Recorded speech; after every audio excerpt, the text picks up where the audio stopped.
नमस्कार दोस्तों, एक बार फिर दिवाली की आप सबको दिल से हार्दिक शुभकामनाएं। और आज जो मुद्दा मैं आपके सामने लेकर आया हूं ना दोस्तों, भारतीय जनता पार्टी राजनीतिक संवाद की तमाम हदों को तोड़ रही है। भारतीय जनता पार्टी का कब्रिस्तान रिटर्न्स। प्रदेश के मुख्यमंत्री के पास प्रदेश की जनता को देने के लिए सिवाय कब्रिस्तान, शमशान और इस तरह के संवाद के कुछ नहीं है। उनका यह बयान देखिए जो आपके स्क्रीन पर मैं आपको दिखा रहा हूं।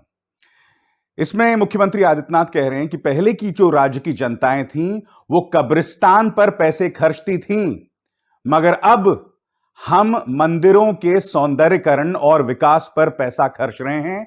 श्री राम मंदिर का निर्माण 2023 तक हो जाएगा। यह है एक प्रदेश के मुख्यमंत्री की हालत, जो अब भी अयोध्या की पावन नगरी से दीपावली के पावन मौके पर इनके पास कहने के लिए सिर्फ कब्रिस्तान के अलावा और कुछ नहीं है। मैं आज एक सवाल पूछना चाहता हूं। आप जानते हैं, यह कार्यक्रम मैं कल करना चाहता था दिवाली के मौके पर, मगर दिवाली का मौका था दोस्तों। मैं अपने परिवार के साथ लक्ष्मी पूजा कर रहा था, अपने परिवार के साथ दिवाली की खुशियां मना रहा था। मैं नहीं चाहता था कि मैं अपने दर्शकों के लिए यह जो विषय है वो लेकर आऊं, मगर एक प्रदेश के मुख्यमंत्री को इतनी सी भी समझ नहीं है कि वो अयोध्या की पावन भूमि पर खड़े होकर कब्रिस्तान शमशान की बातें करें। और यह पहली बार नहीं है जब प्रदेश के मुख्यमंत्री इस तरह की बातें कर रहे हैं। मैं आपको बताना चाहता हूं दरअसल उत्तर प्रदेश की हकीकत क्या है। आपके सामने यह आंकड़ा देखिए दोस्तों, यह आंकड़ा सामने उभर कर आया है और इस आंकड़े में आप देख सकते हैं, तस्वीर दी गई है कि भारत के जो 18 बड़े राज्य हैं उनमें विकास को लेकर क्या हालात हैं। सबसे ऊपर आप देख रहे हैं केरल, यानी कि विकास के लिहाज से केरल की स्थिति सबसे बेहतर है और सबसे बदतर हालत है उत्तर प्रदेश की। आप देख सकते हैं दोस्तों। तो अखबार की एक कतरन मुख्यमंत्री आदित्यनाथ के दावों को, भारतीय जनता पार्टी के दावों को पूरी तरह से एक्सपोज कर रही है कि विकास को लेकर इस वक्त क्या हालत है उत्तर प्रदेश की। और मुख्यमंत्री आदित्यनाथ, आप कब्रिस्तान की बात करते हैं। इस सरकार की तो उपलब्धि यह है कि आप लोगों ने हिंदुओं को भी कब्रिस्तान उपलब्ध कराया था। आप भूल गए तस्वीरें? कोरोना काल में हिंदू इतना बेबस हो गया था कि उसे नदी के घाट पर अपने परिजन जो कोरोना से मारे गए थे उसे दफन करना पड़ा था। मैं नहीं भूला हूं, प्रधानमंत्री नरेंद्र मोदी पूरे देश के सामने आए थे और उनकी आंखों में आंसू थे कि इस देश के हिंदू को अपने परिजन जो कोरोना से मारे गए थे उसे दफन करना पड़ा था, क्योंकि लकड़ियां तक नहीं मौजूद थीं उनके शवों को जलाने के लिए। आपने तो हिंदुओं तक को जो है कब्रिस्तान मुहैया करा दिया। और एक और तस्वीर दिखलाता हूं दोस्तों, आप देख सकते हैं गरीब, क्योंकि इन्होंने क्या दावा किया था कि 9 लाख दिए हमने अयोध्या में जलाए। आप देखिए इस तस्वीर में गरीब जो है वो इतना बेबस है, उसकी हालत क्या है इस मुख्यमंत्री आदित्यनाथ के राज में, कि जो दिए वहां पर हैं उस दिए के अंदर जो तेल बचा हुआ है वो उड़ेल रहे हैं अपने अपने डिब्बों में, ताकि वो अपने घर ले जाएं और उसके जरिए अपने घर का काम चलाएं।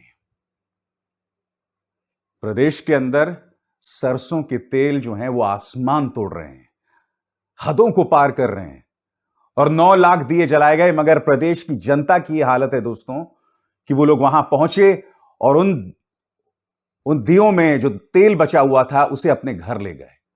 यह तस्वीर कोई भी मीडिया आपको नहीं दिखाने वाला है दोस्तों, कोई भी मीडिया नहीं दिखाने वाला है। और प्रदेश के जो मुख्यमंत्री हैं वो हमें सिर्फ कब्रिस्तान शमशान के अलावा कुछ नहीं देते, क्योंकि राजनीतिक संवाद के नाम पर मुख्यमंत्री आदित्यनाथ क्या कह रहे हैं कि पहले की सरकारों में विकास सिर्फ उन लोगों तक पहुंचता था जो अब्बा जान करते थे, मोहम्मद गौरी, गजनवी, मुगल।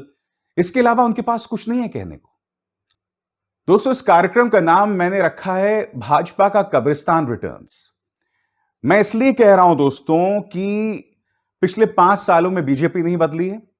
5 साल पहले जब 2016-17 में उत्तर प्रदेश के चुनाव हो रहे थे तो चुनावी कैंपेनिंग में भी भारतीय जनता पार्टी ने वही कब्रिस्तान शमशान का राग अलापा था। और यह बात किसी और ने नहीं बल्कि इस देश के सबसे लोकप्रिय नेता प्रधानमंत्री नरेंद्र मोदी ने कही थी।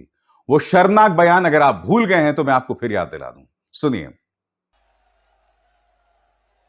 भाइयों बहनों, गांव में अगर कब्रिस्तान बनता है तो गांव में स्मशान भी बनना चाहिए। उस वक्त राजनीतिक संवाद की तमाम हदों को बीजेपी ने पार कर दिया था। मैं नहीं भूला हूं जब उस वक्त भाजपा के अध्यक्ष अमित शाह, जो मौजूदा गृह मंत्री हैं, उन्होंने प्रदेश की 3 पार्टियों की तुलना एक आतंकवादी कसाब से कर डाला था। याद है कि नहीं आपको? सुनिए। मित्रों, ये उत्तर प्रदेश की जनता इस बार के चुनाव में इस कसाब से मुक्ति पाले। मैं फिर से बोलता हूं, उत्तर प्रदेश की जनता इस बार कसाब से मुक्ति पाले। कसाब से मेरा मतलब कुछ और मत निकालिएगा।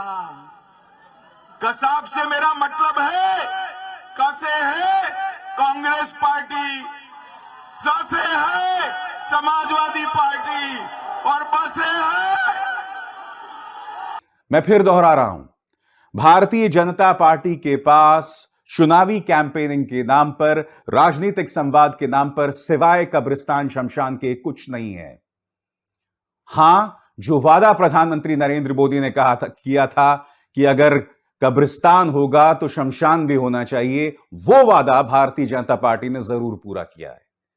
क्योंकि इनकी एकमात्र उपलब्धि यह रही है कि हिंदुओं को भी अपने जो परिजन मारे गए उन्हें दफन करना पड़ा था, बिल्कुल वैसे ही जैसे मुसलमान करते हैं कब्रिस्तान के अंदर। यह आपकी उपलब्धि है। अफसोस की बात यह है कि ये लोग नहीं सुधरने वाले और आने वाले दिनों में इसी तरह का राजनीतिक संवाद देखने को मिलेगा, और वो भी मुख्यमंत्री आदित्यनाथ की तरफ से, गृह मंत्री अमित शाह की तरफ से, और दावा कर सकता हूं प्रधानमंत्री नरेंद्र मोदी की तरफ से। क्योंकि आपको याद होगा, उत्तराखंड की एक रैली में अमित शाह ने कहा था कि एक दिन मैं सड़क से जा रहा था तो सड़क को रोक लिया गया था क्योंकि कुछ लोग नमाज अदा कर रहे थे। खैर, मगर हमारा मकसद है इस कार्यक्रम में आपके सामने हकीकत को लाना, और उस दावे पर मैं कायम रहूंगा। मेरी एक बार फिर आप सबसे अपील कि मेरे इस पेज को, इस YouTube चैनल को सब्सक्राइब कीजिए और उस बेल आइकन को तुरंत दबाइए ताकि जैसे ही मैं कोई शो करूं सीधे आपके मोबाइल फोन्स तक पहुंच जाए। अभिसार शर्मा को दीजिए इजाजत। नमस्कार।